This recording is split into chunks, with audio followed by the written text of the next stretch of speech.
Ako nga pala si Christian at gusto ko lang magbahagi ng konting refleksyon dito sa ating maliit na podcast. Bilang estudyante, ramdam ko talaga ang pagbabago.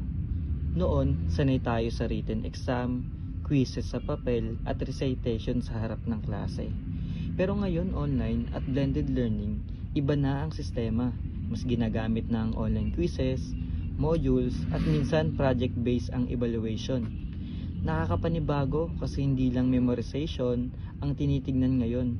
Mas hinihikayat tayo na mag-isip ng malalim, maging malikhain at i-apply ang natutunan sa totoong buhay.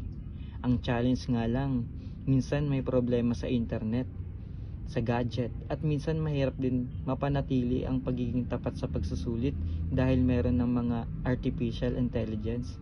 Pero na-realize ko rin na ang assessment sa bagong normal ay hindi lang tungkol sa grado, kundi kung paano tayo patuloy na natututo at umuunlad kahit nasa gitna ng mga matinding pagbabago.